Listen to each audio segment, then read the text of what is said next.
E aí, pessoal, tô aqui de volta aqui com vocês para hoje dar continuidade, né? Bom, antes da continuidade, vamos só relembrar o que a gente estava fazendo, né? Pra não ficar perdido aqui. Porque, bom, a gente acabou de sair do fim de semana, né? Não sei vocês, mas enfim, né? É, bom, semana passada, né? O que a gente estava vendo? A gente estava fazendo o levantamento da quantidade de pontos de tomada e iluminação da casa e o cálculo de demanda, não era isso?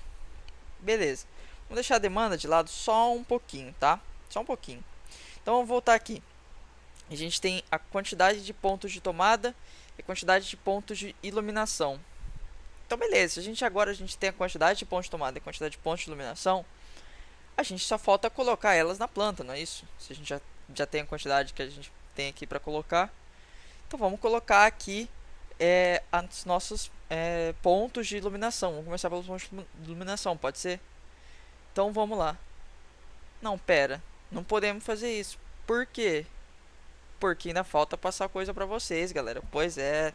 Foi mal aí trollar vocês dessa forma. Mas é que assim, rapaziada. O negócio é que lâmpada não é uma coisa, na verdade, tão simples assim, tá? Lâmpadas, é... vocês já devem ter percebido que existem mais de um tipo de lâmpada. Cada lâmpada, na verdade, tem um estilo diferente, assim, por assim dizer. Na verdade, eu vou estar explicando essas especificações, esses conceitos, essas grandezas a seguir num estudo, né, numa área da eletrotécnica é, muito grande, né, aprofundada. A gente não vai estar aprofundando, mas é um estudo muito aprofundado que é chamado de luminotécnica, tá? E o que é a luminotécnica? A luminotécnica é, é uma área que eu já acabei de falar, né? É uma área da eletrotécnica que estuda essa área de iluminação, né? De ambientes, o quanto do ambiente que está sendo iluminado, por que você vai estar iluminando o ambiente, como você vai iluminar certo ambiente, como você vai iluminar outro ambiente, qual cor de lâmpada você vai estar usando para um ambiente, qual cor de lâmpada você vai estar usando para outro ambiente, qual que é o feixe de iluminação que você vai estar aplicando a certa área, qual que é a intensidade de lumen que você vai estar usando em tal lâmpada. Enfim, todo um estudo voltado para essa área de iluminação. E por que que pelo menos a gente tem que estudar isso, tá? Por que que a gente tem que estudar isso? A gente tem que estudar isso porque nós temos vários ambientes diferentes na nossa casa, né, na nossa planta lá, e a gente precisa saber qual lâmpada que a gente vai usar em cada ambiente, né? Vocês acham que a lâmpada, por exemplo, da cozinha é a mesma que a gente usa no quarto? Tem a mesma intensidade? Não, não tem, galera. E é justamente por isso que a gente precisa dar pelo menos uma olhada em alguns conceitos e grandezas para a gente ter essa noção de qual lâmpada que a gente vai usar na cozinha, qual que a gente vai usar na sala, por exemplo, porque não é a mesma, né? Que eu acabei de falar. É... Bom, aqui a gente tem outros motivos também pelo qual a gente tem que estudar essa área do ensino da eletrotécnica, que é a proteção à vista. Por quê? Como assim proteção à vista, Dylan? Proteção à vista porque imagina que você está no seu quarto, né? E o projetista colocou uma lâmpada aí forte pra caramba no seu quarto aí. Aí você chega de noite, você tá tranquilo aí, você deita no seu quarto e liga a luz.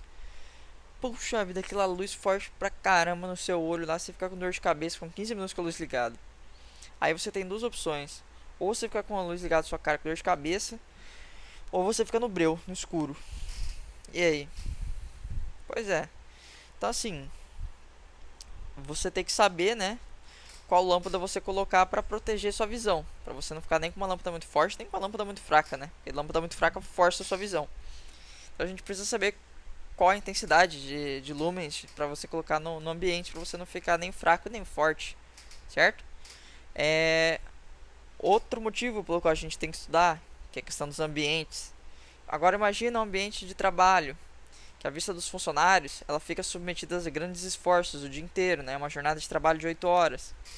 É, portanto, a iluminação correspondente é boa, né? Uma iluminação que foi pensada, né, justamente nisso, que os caras estão trabalhando lá 8 horas. Então, se você já se planejou quanto a isso na hora no seu projeto, você colocou uma iluminação pensando neles, você consegue evitar pelo menos parte da fadiga deles, né? Você consegue evitar que eles fiquem cansados tão rápido assim no trabalho. Você consegue propiciar melhores condições de trabalho. É, com isso você consegue fazer uma elevação no rendimento do trabalho deles, além de contribuir para um maior conforto, bem-estar e segurança dos seus funcionários, certo? Por último, economia de energia, né? A gente sabe que todo mundo fala pra gente, seja senso comum de usar lâmpada LED, que lâmpada LED economiza e não sei o que é isso, não sei o que. E a gente vai estar vendo isso aí um pouquinho, né? Comparação entre as lâmpadas LED, fluorescente, incandescente, o clássico, né? Mas a gente vai estar vendo dentro aqui do nosso contexto, beleza? Enfim, passando aqui pra frente, essas aqui são as grandezas que eu estava falando para vocês, que é a eficiência luminosa, iluminância, índice de reprodução de cor, temperatura da cor e vida útil, né? O tempo de vida de uma média assim de uma lâmpada.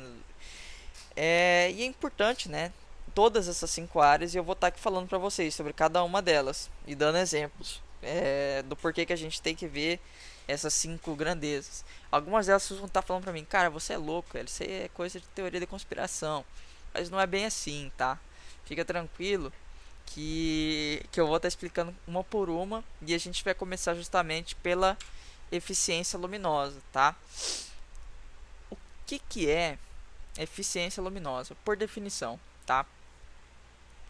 Por definição, a eficiência luminosa é a medida de relação entre a quantidade de luz produzida e a energia consumida. Bom, luz produzida, né? A luz produzida tem a sua unidade em lumen e energia consumida em watt, certo? A potência, né, da lâmpada em watt. Então, assim, o que é eficiência? Eficiência, a gente volta um pouquinho. Lembra que a gente falava de... lembra que a gente falava lá em eficiência naquela aula de motor, que a gente estava falando do motor do carro, lembra? De fator de potência? Pois é, que a gente colocava combustível e 80% o motor usava 80% do combustível para fazer o carro andar e os outros 20% desperdiçava fazendo barulho lá, por exemplo, e esquentando. A eficiência luminosa, na verdade, é mais ou menos isso daí, tá? Imagina uma lâmpada incandescente, por exemplo. Você já deve imaginar que ela tem uma eficiência luminosa uma porcaria. Por quê? Porque ela vai pegar boa parte da potência e transformar lá em calor. Porque vocês lembram, vocês sabem, né, que a lâmpada incandescente ela esquenta pra caramba. Então ela vai desperdiçar muito dessa potência em calor e em vez de produzir luz. Então, para compensar, para conseguir produzir toda a luz necessária para iluminar um quarto, você vai precisar de uma potência extremamente alta para você compensar esse desperdício dela, certo? E é justamente isso daí que a gente vê aqui a comparação das imagens aqui abaixo. A gente tem a comparação de vários tipos de lâmpada, tá? Aqui a gente tem as clássicas, tá? O LED, a fluorescente e a incandescente, tá? Vamos analisar aqui com um pouco mais de calma. Tá? Eu sei que eu estou falando um pouco rápido, vamos analisar um pouquinho com mais calma. A lâmpada LED. A gente já cansou de falar aqui que a lâmpada LED tem eficiência muito boa. E é que a gente tá vendo, né? Não, é aquilo que a gente fala. Ela tem eficiência boa. E a eficiência dela, mesmo a mais porcaria, vai de 70 até a melhorzinha de 130 lumen por watt, que é a unidade de eficiência luminosa, é lumen por watt. Então, a gente tem a eficiência dela da mais porcaria indo de 70 lumen por watt até 130. Então, a mais porcaria já é melhor que a melhor lâmpada fluorescente, incandescente que você vai achar por aí, entendeu? Outra coisa, né? A gente tem aqui a lâmpada fluorescente. A lâmpada fluorescente, ela não é ruim, ela é boa, tanto que ela é usada por até hoje. Se ela fosse ruim, a gente já estaria só em LED hoje em dia. Vocês provavelmente têm ainda lâmpadas fluorescentes na casa de vocês. Só que a de LED é melhor, tá? A lâmpada de LED ela é incontestavelmente melhor. Só que, como ela não é tão ruim assim, ela não tá tão atrás assim, digamos, vocês, ela ainda é um pouco usada, né? Na casa das pessoas, inclusive na minha aqui, né? A gente pode ver que a eficiência luminosa dela vai da mais porcaria, vai de 50 até 100, mais ou menos, né, em média, de lumen por watt. O que não fica muito atrás, né, da LED. A LED vai de 70 a 130, essa aqui vai de 50 a 100. Não é tão diferente assim. É e não é, vocês vão ver mais pra frente. Agora a incandescente já não tem como, né? Incandescente já tá num outro patamar de ruim, não tem mais como, portanto que ninguém usa mais, é só para experimentos de laboratório e não tem condições, tá? A melhor vai até 15, a melhor. Então esquece incandescente, esquece completamente, certo? Outro conceito muito importante é a iluminância. A iluminância é um outro tipo de eficiência, mas não é eficiência agora nesse sentido de potência, porque a outra era uma eficiência no sentido de potência, né? Era quanto de iluminação que estava sendo produzida em função da potência, não era eficiência luminosa? Pois é, a iluminância é uma eficiência em que sentido? É a quantidade de iluminação, né, que está sendo gerada, né, intensidade luminosa que está sendo gerada em função da área que está sendo atingida. Então, assim, a iluminância é a eficiência da lâmpada no sentido de o quanto de lúmen que ela está gerando, né, a intensidade luminosa que ela está gerando e a área que ela está atingindo, né, que é justamente essa imagem está mostrando. E isso aqui é importante para a gente para dois tipos de situações, né, em situação de uma área total de um quarto, sala, por aí, que a gente quer saber se a iluminância dessa lâmpada é o suficiente para atingir a área completa de uma sala inteira, de um quarto inteiro. Então é importante para a gente nesse sentido. E ao mesmo tempo é importante para lâmpadas com o fluxo luminoso concentrado, né? Estilo essa luminária aqui. Ó. Essa luminária não interessa a quantidade de lúmen que ela está sendo gerada. O que interessa é a área onde ela está iluminando, né? Que é focada. Ela quer iluminar, por exemplo, especificamente ali a sua bancadinha, a sua mesa, né, para você estar estudando com tranquilidade, para você estar fazendo o seu projeto para entregar para mim aí na semana que vem, por exemplo. Mas para isso, você precisa ter uma lâmpada com uma iluminância específica para isso, né?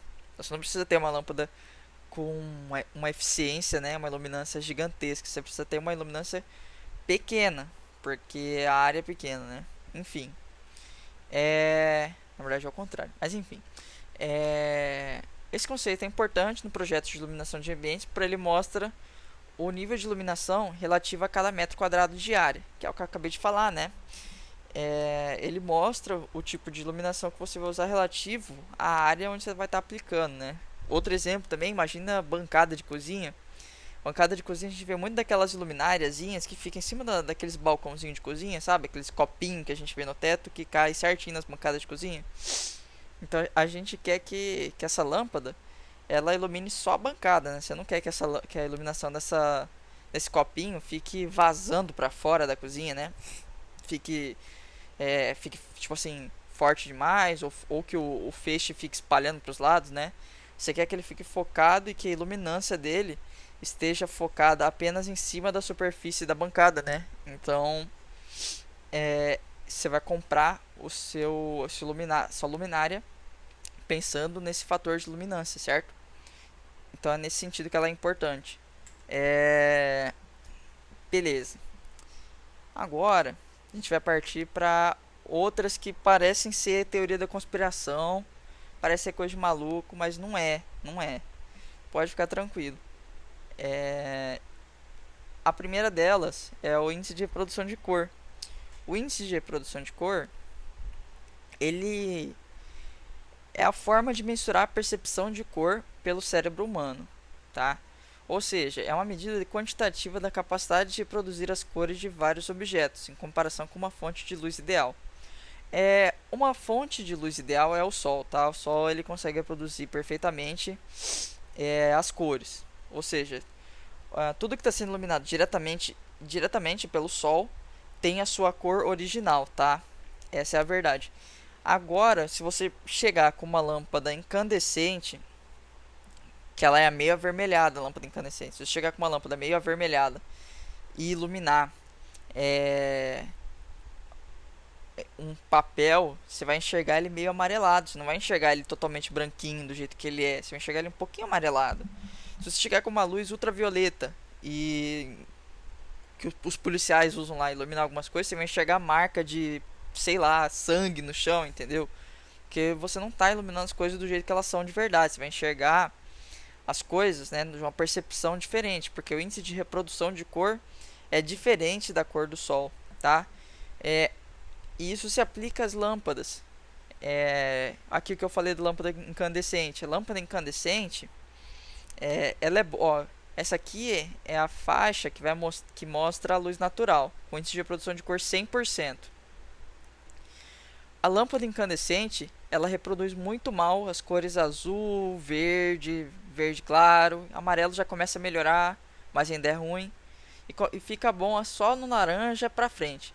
Então, se você chega com uma maçã numa lâmpada incandescente e coloca ela, você vai enxergar o vermelho verdadeiro dela, certo?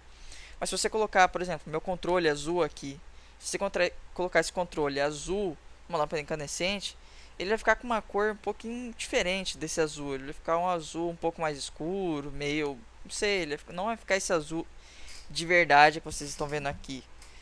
Agora, para uma lâmpada fluorescente com índice de reprodução de cor de 30 a 60%, ou seja, uma lâmpada fluorescente meio vagabunda. Vamos colocar assim, uma lâmpada fluorescente meio vagabunda. Uma lâmpada de fluorescente meio vagabunda, ela reproduz bem as cores azuis, que é o caso do meu controle aqui. Eu estou usando uma lâmpada LED no meu quarto, mas a LED também reproduz bem o azul. Então vamos continuar nesse exemplo. Então o azul está sendo bem reproduzido. Outras cores não são bem produzidas, tipo o vermelho. E é justamente nesse vermelho que a gente vai usar o exemplo da maçã. Vocês estão vendo que a lâmpada fluorescente vagabunda reproduz muito mal, né, a cor vermelha. Então, se você chegar com uma maçã numa lâmpada fluorescente vagabunda, você vai enxergar essa tonalidade aqui, ó, de vermelho. Ó, você está vendo que aqui é de 30 até 60%. Isso aqui é no índice de reprodução de cor 70. Isso quer dizer que nessa lâmpada aqui você vai enxergar ela até pior do que isso aqui. Você vai enxergar até pior que esse vermelhinho aqui. Essa aqui é a cor verdadeira dela, ou muito perto da verdadeira. Essa daqui já é com um índice de reprodução de 70%. Agora vocês imaginem chegando até o 30%, como que deve ser tipo totalmente diferente já, né?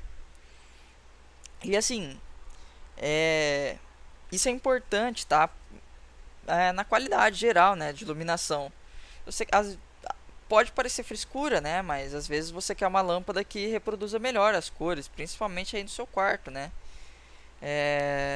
Tem gente que trabalha, na verdade, com isso, que é um índice de reprodução de cor perfeito.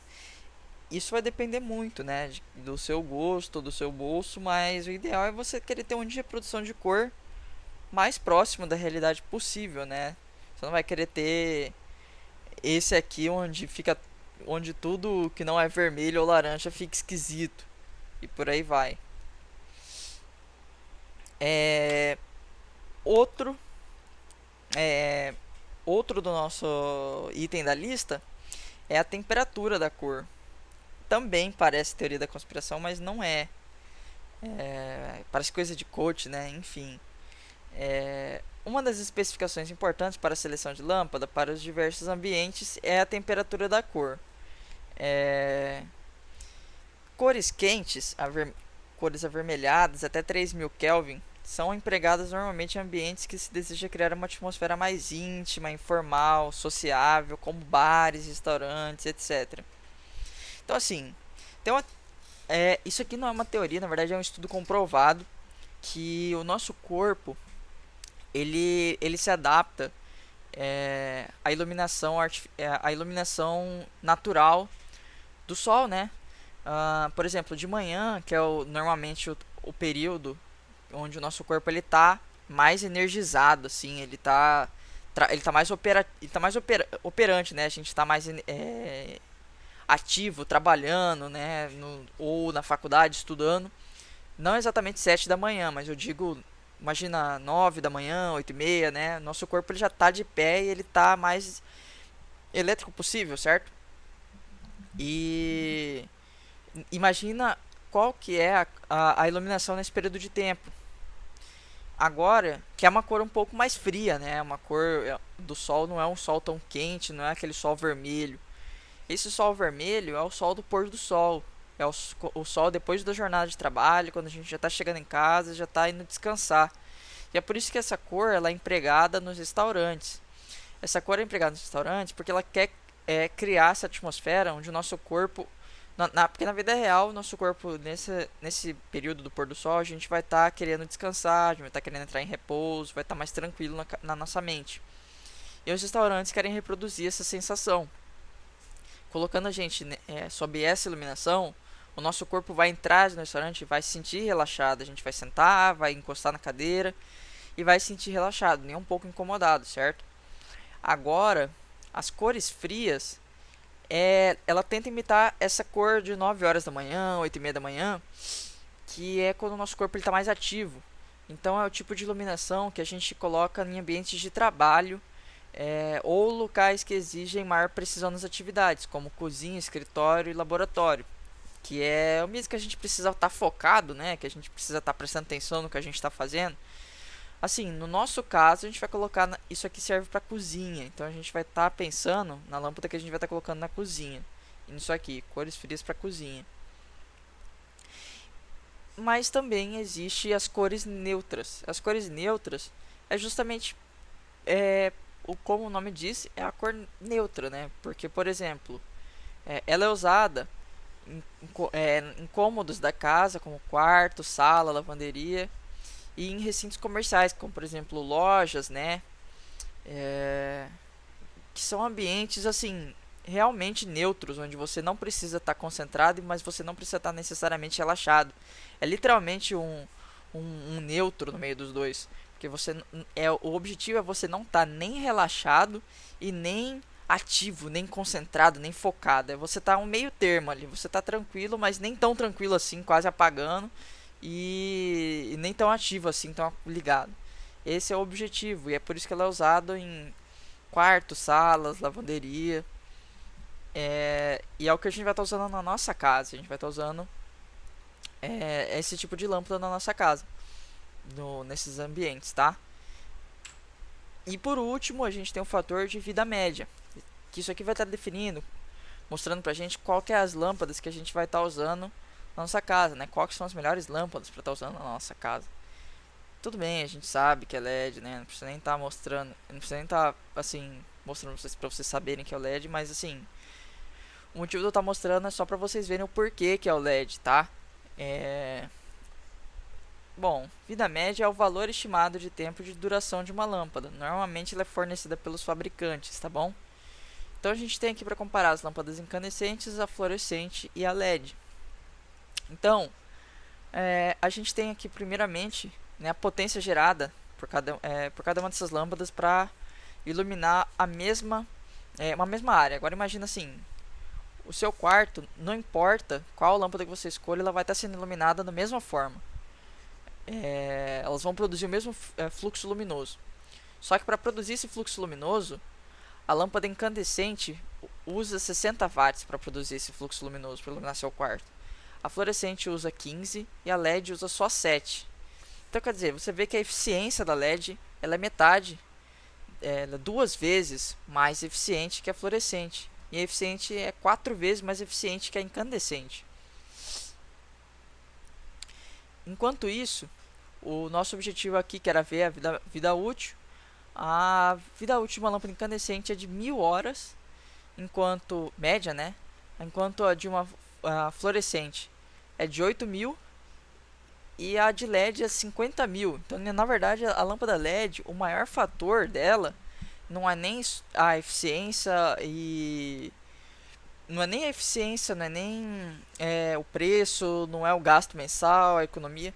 não é nem esse onde ela mais brilha, né? Onde ela mais brilha, na verdade, é que ela demora muito para estragar. Por isso que ela economiza, na verdade, no seu bolso. Ela não economiza no seu bolso tanto pela potência, assim. A potência ela vai economizar, obviamente, no seu bolso, mas onde ela mais vai economizar no seu bolso é que você não vai ficar trocando de lâmpada tão frequentemente, porque ela demora para estragar. Esse é o ponto chave da lâmpada LED. Ela demora para estragar e por isso que os ambientalistas gostam tanto dela, porque você não vai ficar descartando tantas lâmpadas assim, certo? O preço você pode ver que ela é barata também, tá? Ela não é tão mais cara assim que a fluorescente. Se você já vai pagar R$ 11 numa fluorescente, por que não pagar 20 numa LED, entendeu? É... O gasto. Aí um cara aqui ele fez uma brincadeirinha, né? Ele fez aqui uma simulação num gasto de um mês aí, simulando 6 horas de gasto aí todo dia. E ele chegou à conclusão que uma incandescente iria gastar uma lâmpada incandescente ia gastar R$ 5,50 por mês. Uma lâmpada fluorescente R$ 1,37 e uma lâmpada LED cerca de 60 e poucos centavos aqui que está cortada a imagem, não sei porquê. E a conclusão que a gente chega é qual? É que a lâmpada incandescente é horrível, por isso que ela não é mais usada. A lâmpada fluorescente, ela é mediana, tanto que ainda ela é comprada, ainda é utilizada, ela não quebra galho. E a lâmpada LED ela é o ideal e é o que a gente vai tentar usar nos nossos projetos, porque ela é o que supostamente é o ideal. Se a gente tiver a oportunidade de estar usando, a gente vai estar usando. Se não der, a gente usa como quebra-galho fluorescente, certo? Bom, de luminotécnica, o básico era isso. Caso vocês se interessem mais pelo assunto de luminotécnica, vocês podem estar checando outras áreas, outros vídeos, né, cursos focados em luminotécnica. É uma área bem específica, né, da eletrotécnica que gera emprego, tudo, né? E agora agora que a gente tem esse conhecimento de eletrotécnica, a gente pode finalmente partir para a nossa planta no AutoCAD e começar a instalar os pontos de tomada e de iluminação. Só que antes disso, eu vou dar só uns recadinhos para vocês, que é o seguinte: pra galera que não tem aí AutoCAD, não fica desesperado, tá? A galera que não tem AutoCAD, faz na mão, fica tranquilo. O objetivo é vocês entenderem, na verdade, só qual que é o lugar que você tem que colocar e o porquê, teoricamente, o porquê de você estar colocando a tomada naquele lugar. O objetivo não é você estar fazendo no AutoCAD, virar um deus no AutoCAD. O objetivo é você aprender o porquê que você tem que alocar a tomada em certos locais, entendeu? Esse é o objetivo. O objetivo são as técnicas, né? A lógica por trás da coisa. O nosso curso ele não é um curso de AutoCAD. A gente tem que lembrar disso. Não é um curso de AutoCAD. O AutoCAD ele é uma ferramenta muito importante, né, no nosso curso. Mas não é todo mundo que tem acesso. E quem não tem, fica tranquilo, faz no papel. E no final dessa aula eu vou pedir para que mandem para mim sim. Quero ver onde ficou as tomadas de vocês e os pontos de iluminação. Tendo isso em mente, vamos partir.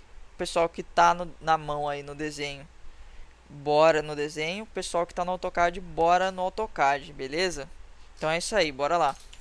Bom, galera, como eu já estava falando para vocês, a gente agora finalmente vai poder ver os nossos pontos de iluminação, alocar, né, os pontos de iluminação e os pontos de tomada que a gente estava calculando e vendo qual que era o mínimo e fazendo um monte de coisa. Beleza, finalmente agora, quase, falta muito pouco, falta muito pouquinho. E esse muito pouquinho é justamente a gente saber quais são os símbolos que a gente precisa ter quais são os símbolos que a gente precisa ter de iluminação, né? Quais são os símbolos de tomada? Porque assim, tomada quando é alta, ela tem um símbolo. Tomada quando ela é média, ela tem outro símbolo. Tomada quando ela é baixa, ela tem outro símbolo. O interruptor, quando ele tem um polo só, né? Quando ele tem só um interruptor, né? Uma chavezinha, tem um símbolo. Quando ele tem duas, que é o duplo, tem outro símbolo. E é justamente isso que mostra a nossa norma. a norma 5444. E ela tem dentro aqui do nosso drive. Ela vai ter dentro do nosso drive, ó. Deixa eu até fechar para vocês mostrar aqui vocês que eu não tô mentindo, tá? Aqui tem nossas normas, né? Que o Raul fez questão de postar para vocês no dia 29. Aqui nós temos a 5444, que é justamente a norma dos símbolos gráficos para instalações elétricas prediais. Aí, galera, o que você faz com isso, tá? Você tá com a norma aberta aqui, não sei o que. E, bom, agora que você deixou a norma aberta aqui, deixa ela aqui um pouquinho, tá? Você já sabe que ela tem os símbolos que você vai precisar. E como você vai precisar deles, eu vou mostrar para vocês já já. Então é o seguinte. Aqui nós temos a nossa planta, certo? Essa aqui é a nossa planta que nós vamos estar trabalhando. Dessa vez com os móveis, diferente da primeira aula. Ela tá toda já, o arquiteto já chegou na gente, na sua mão, já botou na sua mão e falou: olha, o quarto do cliente é esse aqui, a sala é esse aqui, você tem que se vira, né? Você vai ter que, né, fazer sua parte, que é a instalação elétrica, né? Não é você que vai julgar o cliente porque ele quis colocar a televisão no teto. Você só vai ter que colocar a tomada no teto para ele colocar a televisão, né? Brincadeiras à parte, né? Obviamente ninguém vai colocar TV no teto, ou talvez vai, não sei. Mas o lance é o seguinte: é, vocês vão precisar colocar os pontos de iluminação de tomada. Vamos começar com os de iluminação, tá? Eu já vou avisar para vocês que eu vou fazer só o da cozinha dessa vez, tá? Vocês vão estar fazendo para mim dos dormitórios, do banheiro e da sala. Eu já aviso que é um trabalho que ele é tranquilo. Até porque depois de um tempo meio que você só vai ficar pegando e copiando e colando os blocos. E fica um trabalho só repetitivo. Não tem nem muito o que você ficar tipo assim, perdendo tanto tempo. Acho que o primeiro cômodo é o que você mais perde tempo. E eu tenho tempo aqui para fazer um só para vocês. Eu vou fazer já o da cozinha. Mas eu vou mostrar para vocês que nenhum deles é difícil, apesar de supostamente da cozinha ser o mais difícil. Por isso eu vou estar fazendo ele para vocês. Eu já vou mostrar que não é difícil. Qual que é outra informação que vocês têm que ter? A nossa tabelinha. Por que essa tabelinha a gente tem que ter, galera? Porque a tabelinha aqui era o que falava pra gente quantas tomadas a gente ia colocar, lembra? Essa tabelinha falava pra gente o seguinte: os quartos ia ter duas tomadas, ó.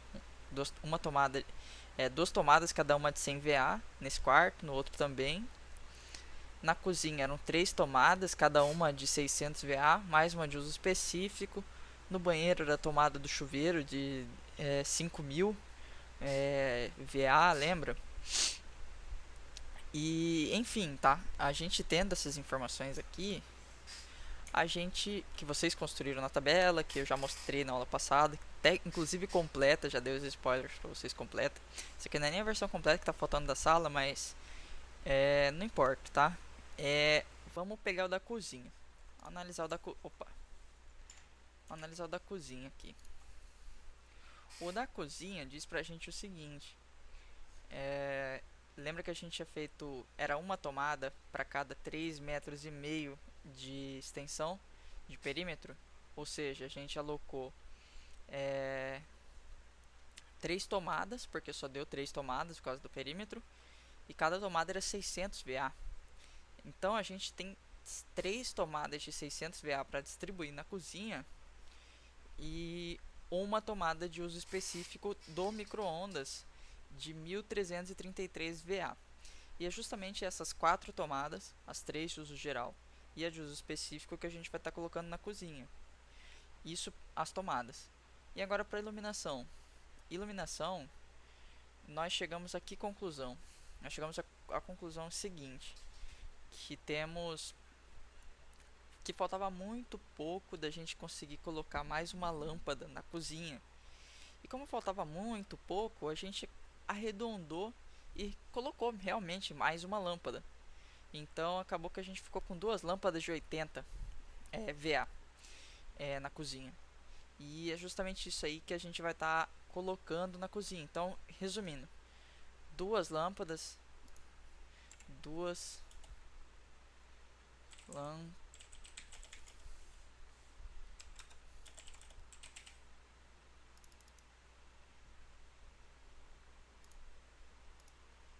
e de tomada, o que nós temos é o seguinte: três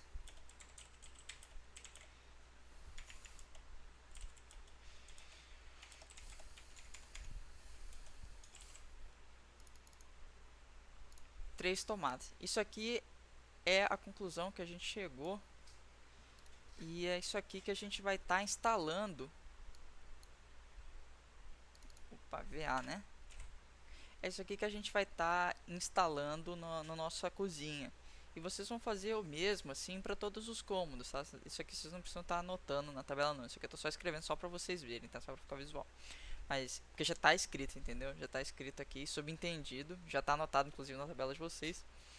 É que, enfim, voltando aqui para o nosso projeto, então o que a gente tem, tá? A gente tem duas lâmpadas e 4 tomadas, certo? Beleza, mas a parte da norma que eu queria chegar com vocês é a seguinte: eu cheguei aqui a falar para vocês que eu teria duas lâmpadas, né? E outra coisa, aqui nos slides, galera, para pontos de iluminação, ó, até tirei isso aqui é praticamente um print, né? Na verdade é um print mesmo daquele slide da nossa segunda aula. E ele falava, todos os cômodos devem ter um ponto de iluminação comandado por um interruptor. Então, se a gente tem lâmpadas, a gente tem interruptor ao mesmo tempo junto, né? A gente precisa de algo para acender a lâmpada. Ok, então com isso aqui, a gente tem 3 elementos que a gente vai colocar no nosso projeto. A gente precisa de interruptor, a gente precisa das lâmpadas, dos pontos de iluminação, né, das lâmpadas e das tomadas. Então a gente precisa desses 3 símbolos. Isso se não for mais, depende de cada tomada tem um símbolo. Então é isso que a gente que vai ver, entendeu? Então a gente chega na nossa norma e a gente vai procurar as informações que a gente precisa para criar os nossos blocos, entendeu? Aqui é que nem eu já falei, né? O Thomas ele já fez a aula no AutoCAD para vocês, então vocês vão estar fazendo os blocos vocês mesmos, certo? O pessoal que está fazendo à mão não vai fazer bloco, né? Só vai ter que respeitar esses símbolos. Então, por exemplo, o pessoal aqui de tomada, as 3 tomadas. As tomadas que são baixas, aquela tomada que é próxima do chão, né? 30 centímetros acima do chão, é esse símbolo aqui. Vou até dar um zoom aqui. Vou dar um zoom maiorzinho. É esse símbolozinho, certo? As tomadas, que a altura mediana, né? 1,30 m acima do piso do chão. Tem esse símbolo. E as tomadas altas, normalmente é usado mais para chuveira, 2,20 m. Na verdade não é 2 metros não, 2,20 m. E tem esse símbolo, né, ela pintadinha por completo. Bom, pessoal, como vocês puderam perceber aí, né, pela magia da edição, nossa editora chefe aqui, mentira, chefe não, mas nossa editora editou aqui, e aqui a gente já tem os nossos 2 pontos de iluminação já colocados. Lembra que eu falei que era só dar um Ctrl C, Ctrl V? Então é isso aí, a gente já tem nosso ponto, 2 pontos de iluminação aqui. Ok, né? Então a gente tem que imaginar de uma perspectiva lógica. A gente tem 2 pontos de iluminação no teto. Mas e aí? A gente tem que ter um lugar para ligar essas lâmpadas, não é mesmo?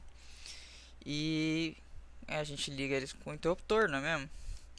Só que vocês já sabem, né? Assim, vocês não sabem os nomes específicos deles, assim, né, dos interruptores. Mas vocês já devem ter visto na sua casa, né? Aqueles interruptor que tem 2 teclas, interruptor que tem 3 teclas, interruptor que acende a mesma lâmpada de 2 pontos diferentes, né? Bom, então a norma ela mostra pra gente esses interruptores, é, e cada um deles tem um símbolo diferente, né?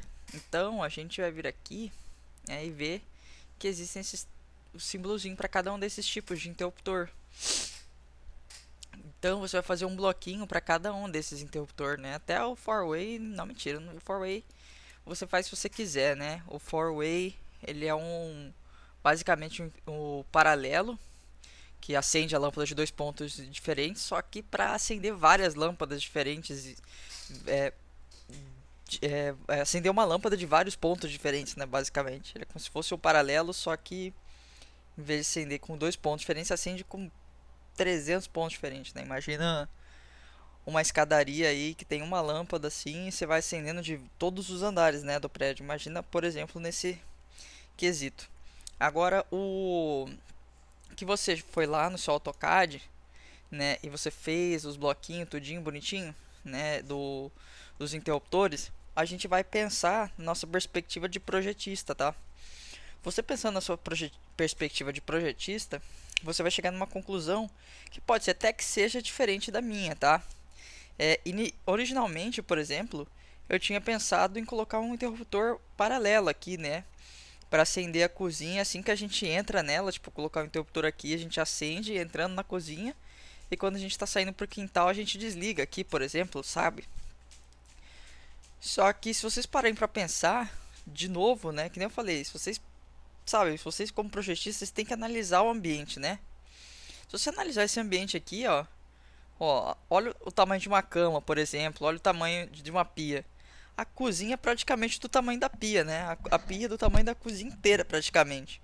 Então, se essa cozinha é praticamente do tamanho de uma pia, isso quer dizer que essa cozinha não é muito grande. E se essa cozinha aqui não é muito grande, então um interruptorzinho simples aqui basta, certo?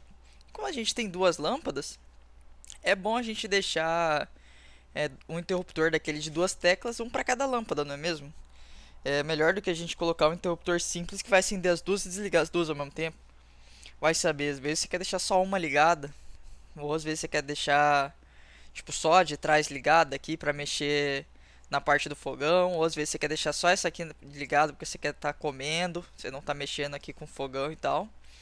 Então, para ter essas opções, eu particularmente vou escolher colocar um interruptor de duas teclas. Só que vocês coloquem o que vocês acharem melhor no projeto de vocês, beleza? Contanto que vocês contanto que vocês especifiquem qual que é o interruptor, né? Qual o tipo de interruptor, tá bom na legenda, né? Aí a gente vai colocar ele aqui. Vou colocar rapidinho para vocês. Primeira coisa, vai sempre na camada certa. Ó, aqui a gente já tava na certa, mas se você não tava na certa, se você provavelmente estava na de luminária, né? Você vem aqui e clica na de interruptores. Aí você vai inserir o seu bloco. Eu vou no bloco recente aqui para ganhar tempo, mas você vai procurar o seu bloquinho certo lá que você criou. E pronto. Aqui a gente vai colocar o nosso interruptor, ó, de duas seções, né? Vamos até dar uma olhada aqui para conferir se está certo e está de acordo com a norma. Interruptor de duas seções, aquele que é dividido, né? Um para cada circuitinho. Então a gente vai voltar aqui no nosso interruptor e vai colocar ele, né? Posicionar ele em algum lugar. E eu, galera, vou estar posicionando ele aqui em cima do balcão, né? Que é basicamente na entradinha da cozinha. Porque você vai estar entrando na cozinha. Ó, dar uma rotacionada nele, né? Aí, porque você vai estar entrando na cozinha e já vai estar acendendo, né? Então você tem que colocar. É outra coisa que você tem que pensar, tá? Então você tem que estar colocando esse interruptor na entrada da cozinha, certo? Você tem que estar colocando num ponto onde a pessoa que vai estar entrando, ela possa acender com facilidade, beleza? Você vai colocar perto da entrada da cozinha ou na entrada da cozinha, como é o nosso caso. Vou movimentar aqui para ficar só um pouquinho mais didático para a gente observar. Acho que aqui tá bom. E por último, né, nesse mesmo interruptor, a gente tem que especificar uma coisa, né? Outra coisa que eu fiz errado aqui do Ctrl C, Ctrl V, não é nem errado, só que só falta, só precisa mudar. Aqui a gente põe, como são duas lâmpadas, né, diferentes, e a gente está usando um interruptor de duas teclas, né? A gente vai falar que a tecla de cima liga a lâmpada A e a tecla de baixo liga a lâmpada B, não é mesmo? Não é tipo isso que a gente está fazendo? Então vamos pensar assim, a tecla de cima liga a lâmpada mais próxima aqui da entrada e a tecla de baixo liga a lâmpada mais próxima ali da saída. Então vamos colocar aqui como A mesmo e vamos colocar aqui como B. Pode ser? Vamos só mudar o texto para B mesmo. Para B. Se tiver saindo azulzinho aqui, galera, é porque vocês têm que mudar a camada para a luminária. Aqui já foi automático, mas se tiver azulzinho, muda a camada de iluminação, beleza? Então aqui a gente vai fazer de novo aquela parada da anotação aqui. A gente vai colocar uma anotação do mesmo estilo que está naquela de cima, só para dizer quais são os dois interruptores, né, que a gente tem. Então a gente vai colocar no mesmo tamanho que a gente estava colocando ali em cima, pequenininho, 0.04.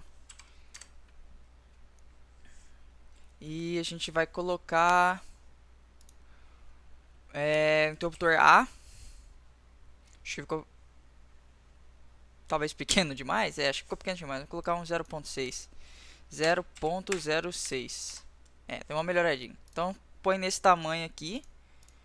Aí a gente move ele.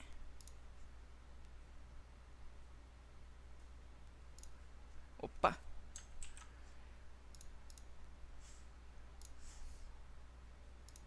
Esse trenzinho aqui, às vezes, do Snap, que nem eu falei pra vocês, que é meio chatinho, né? Vamos tirar ele aqui pra não atrapalhar, nesse caso. No A. E a gente faz a mesma coisa agora pro B. A gente põe uma anotaçãozinha aqui agora pro B. De novo o tamanho ali, 0.06. E põe B.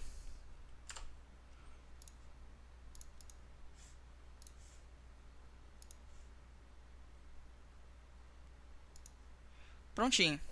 Agora a gente tá de acordo com a norma, beleza? Então, com isso aqui, a gente tem o nosso interruptor duplo que vai controlar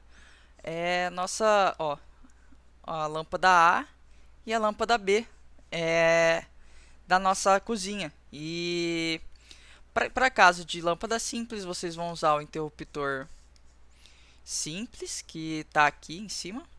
O interruptor simples. Aí você põe só A, por exemplo, né?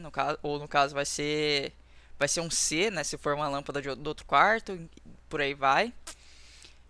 Se for duplo, vai ser duas, que nem eu já mostrei. E o paralelo que a gente tem aqui. Essas são as três opções que a gente normalmente usa dentro de uma casa, beleza? Ok.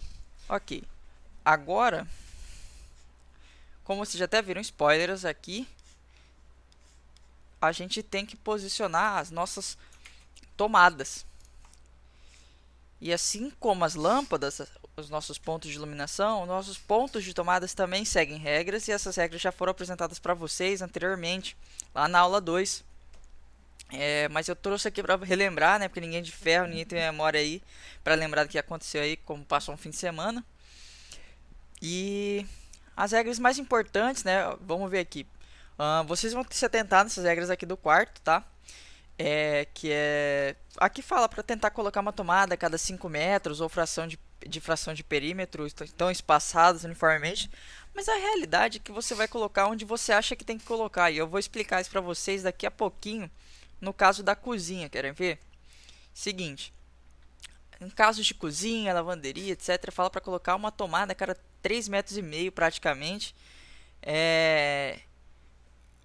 só que sobre o balcão da pia prevê no mínimo 2 tomadas. Então, a gente vai naquela tabelinha que a gente tinha criado aqui no começo. Opa! Essa tabelinha que a gente tinha criado aqui no começo, a gente vê quantas tomadas a gente tinha previsto para a cozinha, lembra? A gente previu cerca de 3 tomadas. Naquela época, né, a gente previu 3 tomadas de uso de uso geral na cozinha e mais uma de uso específico para o micro-ondas. Então, naquela época, a gente tinha 4 tomadas, beleza? Aqui já está incluso mais duas, mas não vou confundir a cabeça de vocês agora. Eu vou mostrar para vocês porque tem mais duas aqui, beleza? Por enquanto, finge que... Por enquanto, vamos até já deixar aqui, ó. Por enquanto esquece que isso aqui existe. Vamos fingir que só tem 3 tomadas. Tá? Então vamos lá colocar elas, beleza?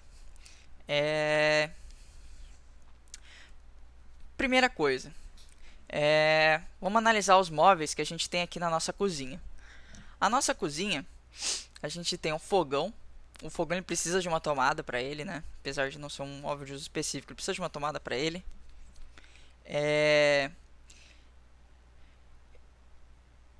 Eu não sei, não lembro exatamente o que é isso aqui, mas acho que é uma máquina de secar prato, se não me engano.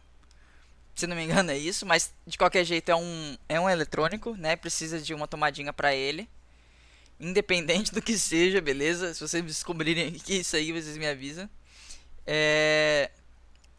Aqui na... Isso aqui é a nossa geladeira, tá? Então nossa geladeira também precisa de uma tomada. Então só aí já foi as 3 tomadas, acabou. Foi aí nossas 3 tomadas que a gente tinha na cozinha. E a norma lá fala pra gente que só sobre o...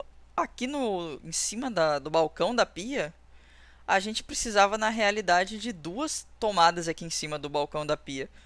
Porque...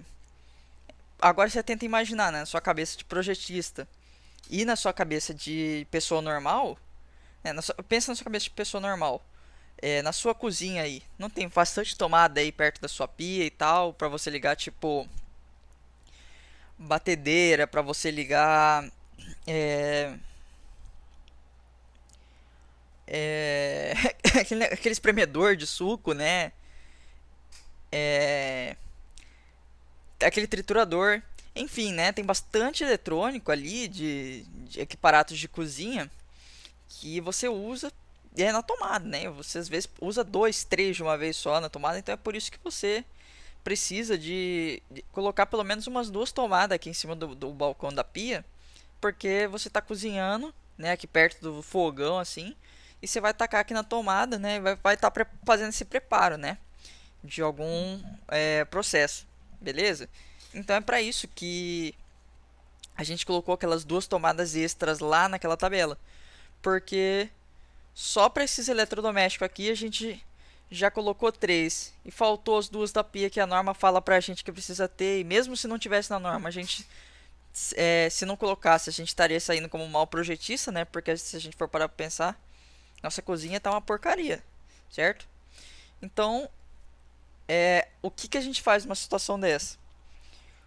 O nome do conteúdo da segunda aula chama previsão de carga, previsão dos pontos de tomada, por um motivo. É previsão porque a gente está prevendo os lugares onde a gente vai colocar os pontos de tomada. Assim, a gente está prevendo um mínimo, pelo menos, né? A gente está, assim, a gente ainda nem pegou a planta com o projeto, né? O arquiteto não forneceu pra gente ainda a planta com os móveis, a gente nem viu ainda, entendeu?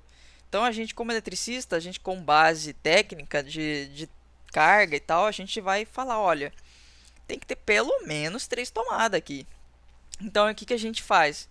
A gente vai ver que precisa de mais tomadas do que só 3. Então a gente vai voltar na tabela e vai acrescentar mais 2 tomadas de 100 VA, porque vocês lembram da norma que a potência para as tomadas de cozinha era 600 VA para cada 3,5 metros, mas aí quando completasse 3 tomadas, a cada tomada que acrescentasse ia ser só mais 100 VA, né? Então assim, ia ficar 600, 600, 600, A partir do momento que completou 1.800, ia ser só mais 100, mais 100, mais 100, mais 100 a cada tomada que você adicionasse.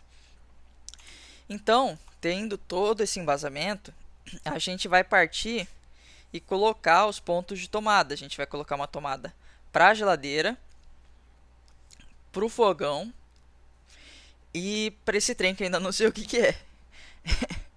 E as duas tomadas aqui no balcão. Como esse processo demora bastante tempo, eu vou fazer uma tomada para vocês verem. Aí eu vou cortar o vídeo, né? E vou mostrar para vocês como fica depois, para ganhar um tempinho para mim e para vocês. Então a tomada que eu vou escolher colocar para vocês vai ser uma tomada dupla aqui na pia. Então vamos colocar uma tomada dupla aqui na pia. E então, primeira coisa, como sempre, mudar a camada. A gente tem que estar trabalhando com tomada, então camada de tomadas de uso geral e de uso específico. Então, estamos na camada certa. Beleza, próximo passo. O próximo passo é... Vamos lá inserir nosso bloco de tomada. A gente tem que lembrar uma coisa só, que a gente já viu também, inclusive na aula 2. As tomadas, existem símbolozinhos diferentes para elas, dependendo da altura das tomadas. As tomadas, quando estão perto do chão, né, aquelas tomadas muito baixinhas, que é 30 centímetros acima do piso, elas têm esse símbolo, que é o símbolo oco. Essa é a tomada metade pintadinha, é a tomada intermediária, que ela está 1,30 m acima do nível do chão. E a tomada alta, que normalmente é usada mais para chuveiro e ar-condicionado, é essa tomada completamente pintadinha. A tomada que vocês mais vão estar usando provavelmente vai ser essa daqui. E agora eu vou estar usando com vocês, né? Vou colocar uma tomada onde tem um daqueles espelhozinhos, né? E num daqueles espelhozinhos tem duas tomadas. Que a gente precisa de duas tomadas aqui, porque eu vou colocar uma tomada aqui e colocar outra do lado dela. Se eu posso puxar em um único eletroduto, posso ter duas tomadas, né? Então é justamente isso que eu vou fazer. Eu vou estar economizando aqui um pouco de dinheiro no nosso eletroduto, colocando duas tomadas em um lugar só. Que é esse aqui, é o símbolo dela. E lembra que é uma tomada média. Uma tomada média por quê? Porque ela está em cima do balcão, né? Se a gente está colocando uma tomada aqui em cima do balcão, então ela tem que ser média, ou pelo menos ou alta, né? Mas no caso, ninguém não vai colocar uma tomada alta ali para o nosso equipamento. Então, vamos partir aqui com a nossa tomada e vamos girar ela. Não sei se eu já expliquei para vocês como é que faz para girar, mas é do mesmo jeito que é para mover um objeto, viu, pessoal? Para vocês não ficarem perdidos. Clica no objeto, clica em rotacionar ele e depois você clica de volta no objeto e gira ele, ok? Aí você clica onde você quer preparar. Aí a gente vai clicar de novo e depois clica de novo no objeto e vamos mover ele. Acho que aqui tá bom. E aqui a gente tem a nossa tomada dupla no nosso balcão, que nem a norma fala, beleza? Eu ainda vou colocar para vocês a tomada de uso específico. Tem dois lugares que ficaria bom você colocar uma tomada de uso específico para o micro-ondas, mas eu acredito que o melhor lugar seria aqui.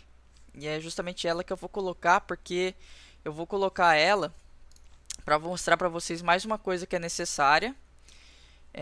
Novamente, mais uma tomada que é média, né? Ó, aqui a tomada média.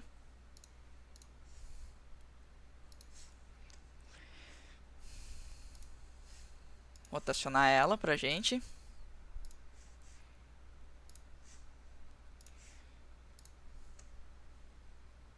E vou colocar ela aqui na bancada, porque se alguém quiser aqui esquentar uma comida e tal, tá o micro-ondas aqui encostadinho na parede, sem atrapalhar ninguém, pertinho aqui da geladeira, né? E longe da pia aqui, perto das coisas molhadas e tal. Só que uma coisa, se vocês verem aqui na nossa norma de símbolos, vocês vão ver que as tomadas, elas têm um detalhe. elas pedem que você especifique a potência, né, da tomada. A potência deverá ser indicada ao lado em VA, exceto se for de 100 VA, como também o número do circuito correspondente e a altura da tomada. A altura da tomada é o símbolozinho, o circuito você põe aqui. Se a tomada... Não, isso aqui não importa, mas... por que ele fala exceto se for de 100 VA? É uma coisa que é bem comum de projetista fazer, inclusive a gente vai estar fazendo. É o seguinte, né, nas outras tomadas de uso geral, lembra que é tudo 100 VA, 100 VA, 100 VA. Para você não ficar colocando 100 VA, 100 VA, 100 VA, 100 VA em tudo, o que você faz? Você não põe nada. E aí você põe na legenda do seu projeto lá embaixo. Você vai colocar aqui, tipo, aqui embaixo na legenda do seu projeto, você vai falar assim, olha, as tomadas de 100 VA não foram cotadas. Isso aí significa que você... isso aí significa basicamente que todas as tomadas que não tiverem com a potência dela definida ali é porque elas são tomadas de 100 VA, entendeu? Então, todas as tomadas que não tiverem ali é porque são de 100 VA. Aqui eu estou colocando para vocês já o exemplo da tomada do micro-ondas, que eu não sei se vocês lembram, era 1333 VA a potência da nossa tomada de uso específico do micro-ondas. Outra coisa que eu não sei se vocês lembram do vídeo do Thomas, esse comando aqui, ó, verdinho e o azul, tem uma diferença entre eles, tá? O azulzinho, quando você puxa para a direita, ele faz o azulzinho, para a esquerda ele faz o verde. Para a direita no azulzinho, ele só puxa quando você chega no final do bloco, certo? Tá vendo? Que ele não selecionou o bloco ainda, até que você selecionou ele por completo, aí ele selecionou o bloco. O verde, assim que você encosta nele, você selecionou já o bloco. Isso é bom para algumas operações. Para não desviar muito, vamos voltar ao que a gente estava fazendo e colocar aqui a nossa potência e especificar agora por último o nosso circuitinho de tomada como 2. Opa, aqui é o tamanho.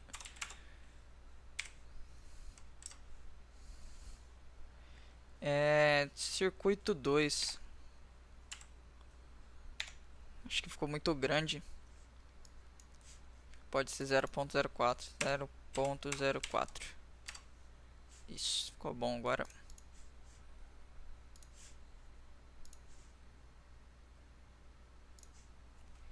Então, olha, se vocês quiserem que não fique confuso, ó, vamos até esconder aqui os interruptor. Pronto, agora a gente só está vendo tomada e caixa de passagem, porque esse aqui é uma caixa de passagem, tá? Então agora a gente só está vendo tomadas. Então a gente está vendo aqui as nossas tomadas, ali logo logo vai aparecer para você. Então aqui a gente está vendo a nossa tomada, beleza? Agora eu vou fazer um cortezinho rápido e mostrar para vocês como fica as tomadas da cozinha. Opa!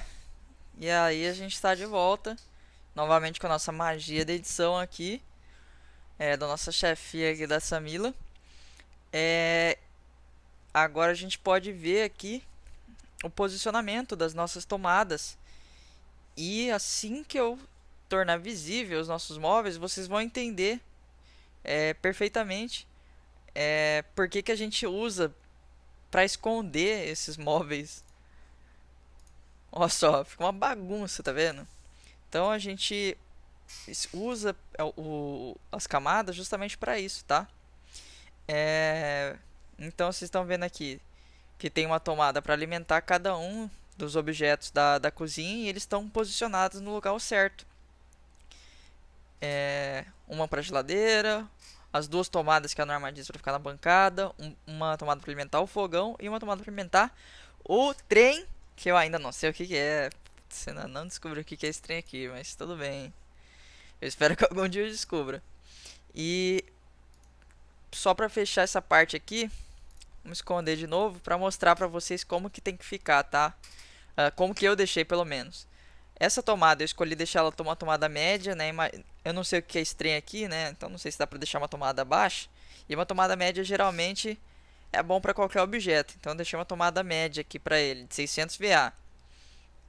Que é a tomada da cozinha 600 VA, lembra? Então 600 VA para ele. uma tomada baixa aqui para o nosso fogão, né? Não sei vocês, mas o fogão aqui é baixinha aqui a tomada, né? Para ficar escondidinha ali atrás dele a tomada. Só vai ser usado para ele mesmo, né? Então põe escondidinho ali. As nossas duas tomadas média. Por que que não tem nada escrito?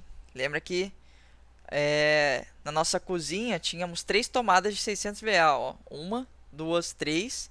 E as outras duas eram tomadas de 100 VA. E as tomadas de 100 VA não precisam ser cotadas, ok? E é justamente o que está aqui, vocês estão vendo. Não está cotada as tomadas de 100 VA, tá bom? E aqui mais uma tomada, como está totalmente oco, tomada baixa, para a nossa geladeira.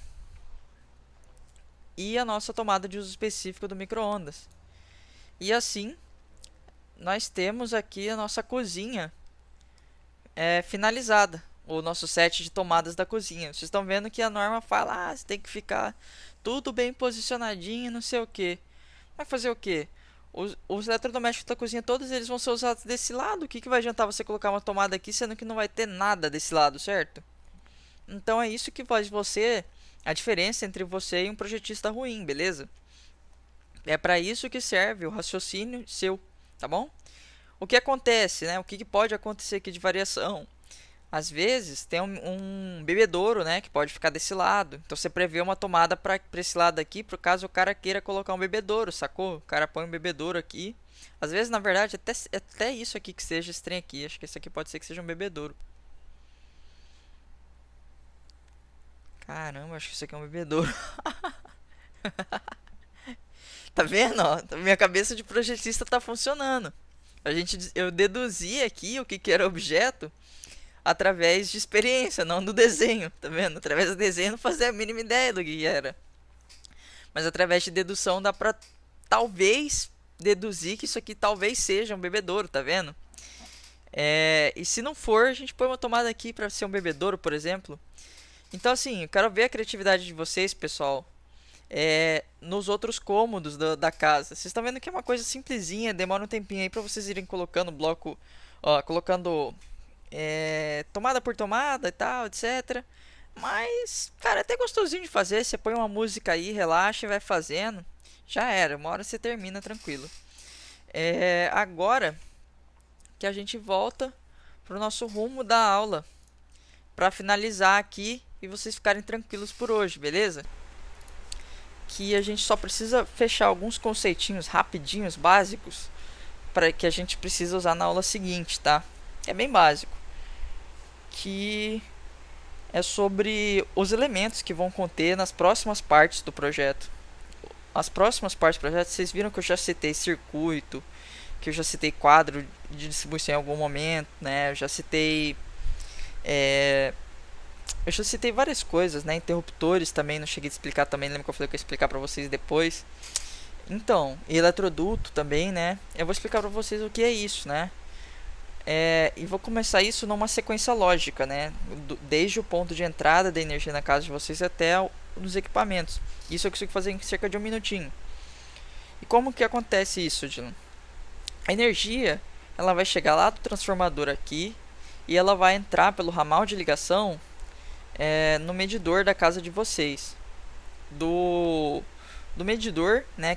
O medidor ele vai medir a quantidade de energia que ela está entrando na casa de vocês, para fazer o faturamento, para ver quanto que vocês estão gastando, para ver quanto que vocês vão cobrar de você.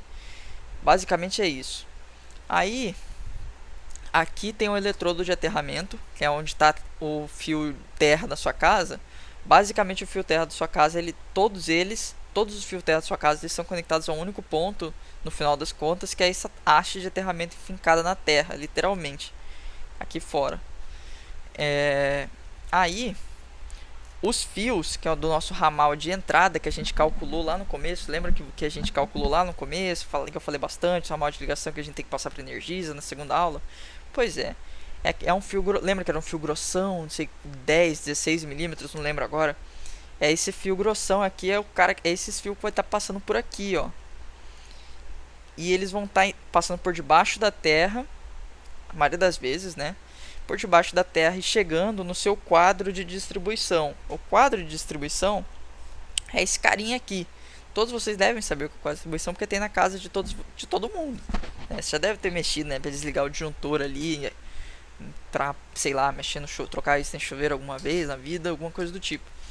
No quadro de distribuição, você vai ter vários desses disjuntores. E o que acontece lá dentro? Né, quando a energia chega aqui naquele cabo gigantesco, é um cabo dessa grossura aqui, tá? Ele é gigante. E o que acontece? Você não vai mandar um cabo desse tamanho aqui pela sua casa de energia. Imagina, você põe a mão e você some. Você nem toma choque, você só desaparece, é desintegrado na hora. Então assim, ele vai chegar esse cabo gigantesco nesse disjuntor geral. E nesse disjuntor geral, esse cabo ele vai ser dividido em vários cabinhos. Cada um desses cabinhos vai entrar em um desses disjuntores aqui. E eles vão ser divididos em circuitos. Então, voltando, é um cabo gigantesco que chega aqui.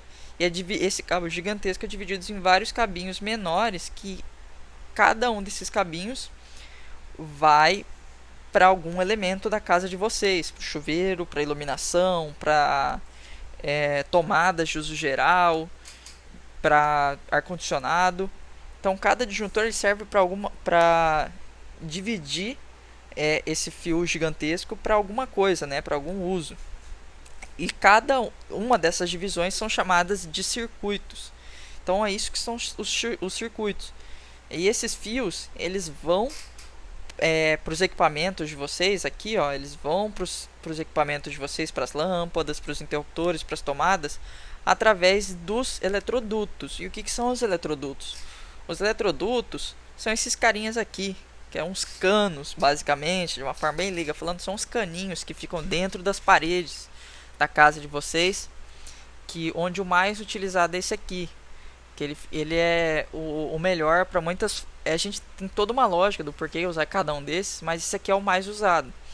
E os fios passam dos circuitos, vão por dentro deles, até chegar dentro da caixinha de passagem da tomada, da lâmpada, do interruptor, da caixinha do chuveiro, etc. Então isso é os eletrodutos, é basicamente os caninhos por onde passam os fios que vão para casa de vocês. Isso aqui é importante saber o que é os eletrodutos, porque a gente vai estar dimensionando e lançando os eletrodutos na aula seguinte, tá? E a gente tem os interruptores, tá? Os interruptores, a gente tem vários tipos. A gente tem um interruptor simples, que liga basicamente uma lâmpada. A gente tem um interruptor paralelo, que é o que eu montei para vocês na cozinha agora há pouco, então não vou nem explicar ele. A gente tem um interruptor intermediário, que é basicamente um interruptor paralelo que serve para ligar mais de 2 pontos, né? O paralelo serve ali para você ligar a mesma lâmpada de 2 pontos, não é isso que foi que eu expliquei? O intermediário ele serve para você ligar a mesma lâmpada assim de vários lugares, no mínimo 3 lugares, entendeu? Ele é muito mais usado em ambientes industriais, né? Você imagina assim, um corredor de uma empresa assim, ou uma escadaria de um prédio de 20 andares, você tem que ligar nos 20 andares a lâmpada, um interruptor intermediário, né? Agora na sua casa você não vai usar isso aqui nem a pau, nunca.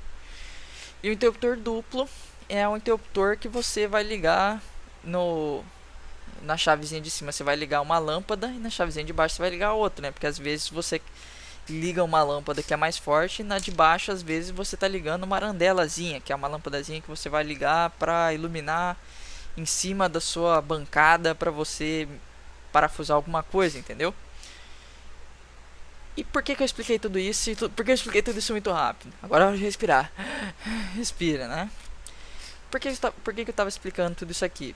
Que na aula seguinte a gente vai fazer a divisão de todos os circuitos da casa e a gente vai fazer o lançamento através dos eletrodutos. Então a gente vai precisar dividir em circuitos, basicamente todos os tomadas que a gente já vai ter lançado. A gente vai dividir tudo em circuitos e fazer o lançamento através dos eletrodutos. Mas como que a gente faria isso se vocês não sabem o que é eletroduto e vocês não sabem o que é circuito ainda, entendeu?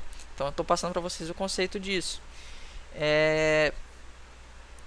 E outra coisa, vocês vão precisar saber qual fio está passando pelo eletroduto, né? Vocês vão falar, olha, vocês vão ter que narrar no projeto de vocês. Vocês vão falar, olha, pelo meu eletroduto está passando o seguinte, por exemplo, no interruptor simples, qual que é o fio que passa no interruptor simples? Passa lá uma fase para ele, sobe um retorno e na lâmpada vai um neutro. Você vai ter que ter esse conhecimento que eu tenho agora, entendeu? Vocês vão ter que ter esse conhecimento ou checar em algum lugar, que é o que eu vou mostrar para vocês. Então assim, basicamente eu vou mostrar para vocês assim que eu explicar para vocês quais são os tipos de condutores que a gente tem. Nós temos 3 tipos de condutores, né? Falando bem basicamente para vocês. Temos o condutor fase, que é o famoso fio que dá choque, tá? Todo mundo deve conhecer ele por isso. É o fio vermelho, é isso aqui, o fio vermelho. Olha, amarelo nem tanto, tá? Mas o vermelho, preto e branco usam-se bastante como fase. E o que acontece, né? Fisicamente, na verdade, não é que ele é o fio que tem fase, que dá choque. É que é o seguinte, lembra que eu falei de diferença de potencial? Diferença de potencial para gerar tensão, né? Você tem que ter 2 pontos onde tem a diferença de potencial para poder gerar corrente, lembra? Então assim, num circuito você vai jogar um ponto com o potencial mais um potencial nulo, que é o neutro, e no outro você vai jogar o potencial que você quer, que é o total. Por isso que um dá choque e o outro não. Então basicamente o neutro, se você pôr a mão nele, você não toma choque, né? É uma tomada 127. Se você sabe qual daqueles 2 pininhos é o neutro e você colocar o dedo nele, só nele, você não toma choque. E se você colocar o dedo só na fase, você toma choque, tá? Então, basicamente, de uma forma bem leiga, é isso. E a gente tem o terra, né? O que é o condutor de proteção ou o condutor terra? A função dele é escoar uma sobretensão. O fase e o neutro, eles estão o tempo todo ali presentes no circuito para passar tensão, né? Eles são elementos ativos, que a gente chama, eles estão sempre ali funcionando. O terra, ele é um cara que ele está sempre ali parado. Só que em algum caso de falha, deu algum problema, aí ele vai funcionar, entendeu? Digamos que assim, teve uma falha lá dentro da sua geladeira e ela é toda feita de metal por fora. É um equipamento que às vezes que tem uma corrente elevada, né? E ela é toda de metal. Imagina, algum fio dentro da geladeira lá escapa sem querer, encosta na carcaça da geladeira. Ela fica toda energizada, certo? Se você põe a mão ali, você desaparece. Você some do universo. Mas isso não vai ser bem assim. Por quê?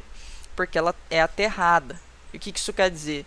Quer dizer que vai ter um fio que, se você pôr a mão ali, mesmo se você pôr a mão ali, vai ter um lugar com uma resistência mais baixa que a sua. Então a corrente não vai nem querer passar por você. Para você tomar choque, a corrente vai querer passar por você. Como vai ter um terra, a corrente vai olhar para você e falar: não quero passar por você não. Quero aquele cara ali, ele é mais da hora. E vai por ele, vai passar pelo terra e vai escoar lá para a terra. Então basicamente a função dele é oferecer um caminho mais fácil para a corrente elétrica circular caso haja uma falha na isolação elétrica de um equipamento. Basicamente é isso.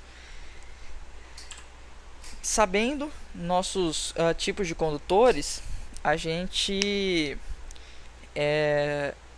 vai aqui dar uma olhada a gente vai dar uma olhada nos esquemas de ligação, né? Eu vou dar um exemplo prático no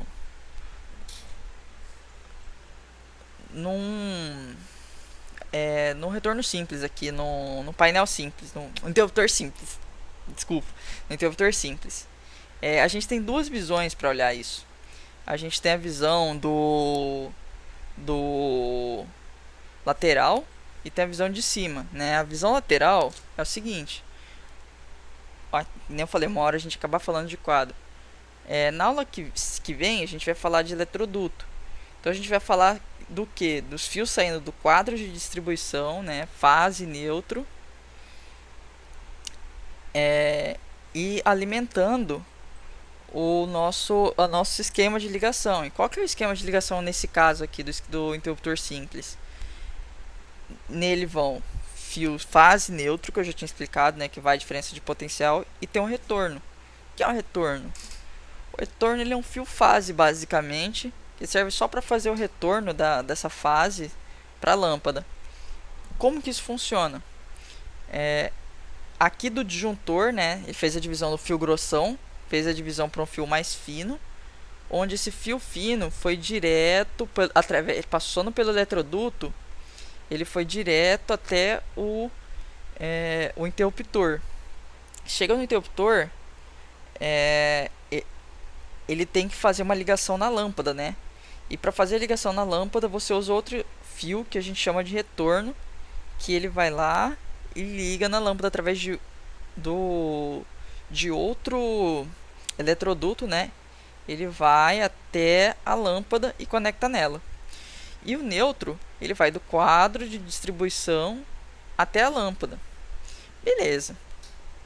E como que a gente fez isso da visão aérea? Vou explicar para vocês aqui rapidinho. Dessa vez eu não tinha ele aberto direto, mas eu consigo abrir ele aqui rapidão para vocês.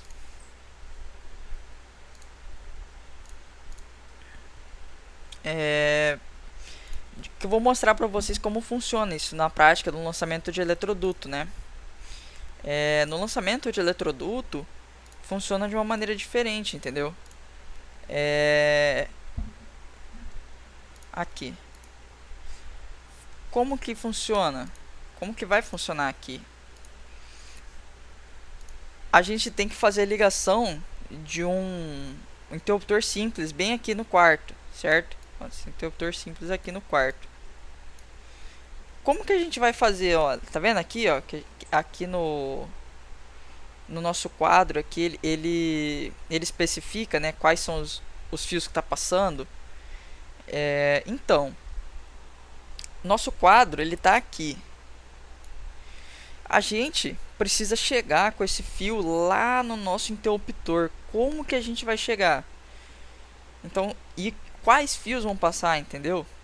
Então a gente tem que ter esse conhecimento. Se é um interruptor simples, o que a gente já sabe? A gente sabe que vai uma fase. Então vamos lá com a nossa fase.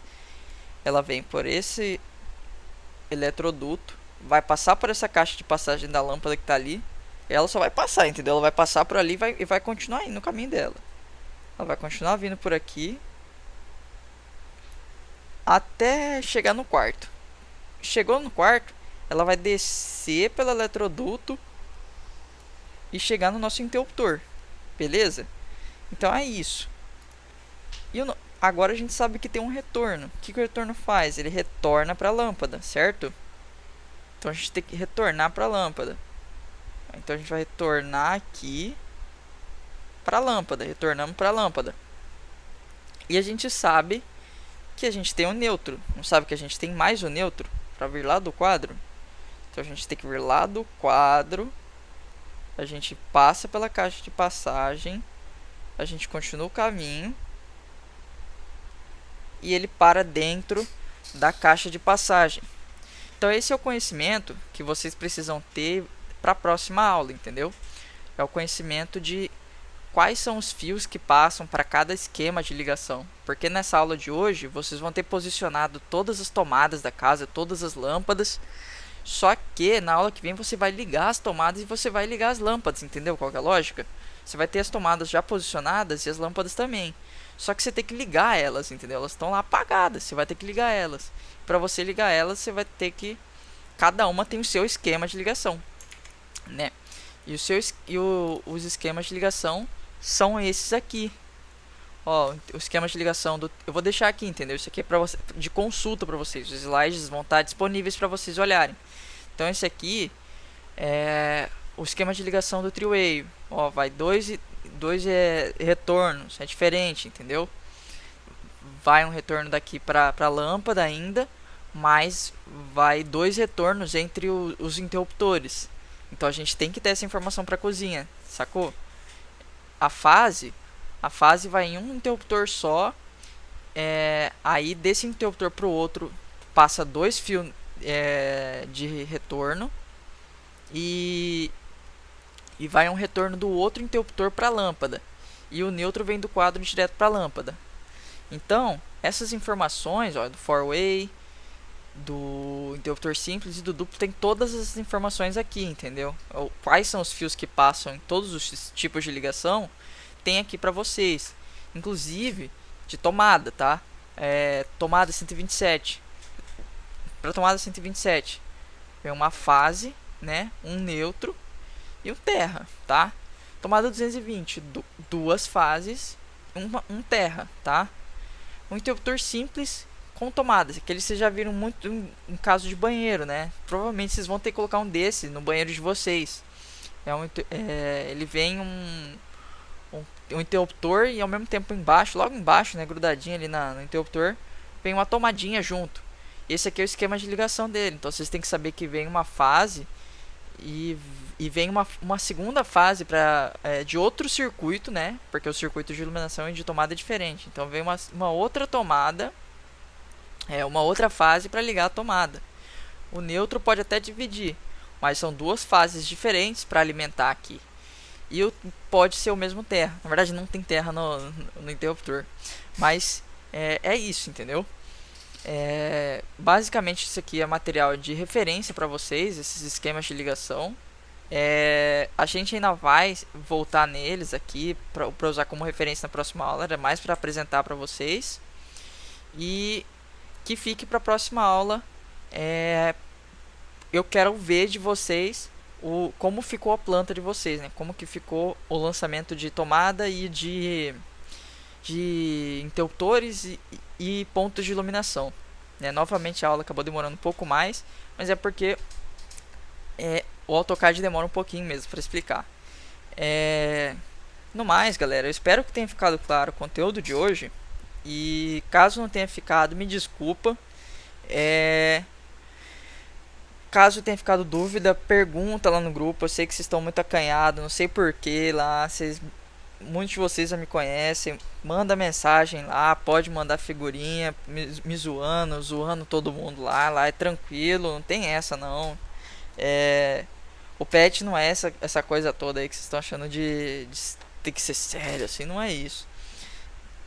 Tem dúvida? Pergunta, não tenha medo. O objetivo aqui é a gente estar ajudando vocês a entender como faz um projeto. Vocês não podem sair com dúvida, beleza? Então pergunta, que a gente tem uma equipe de 8 pessoas, a gente vai tentar ajudar vocês, principalmente com a parte do AutoCAD. O pessoal que está fazendo no papel pode fazer tranquilo também, beleza? Então no mais, pessoal, é isso. Até a aula de quinta-feira. E no mais, valeu e até mais.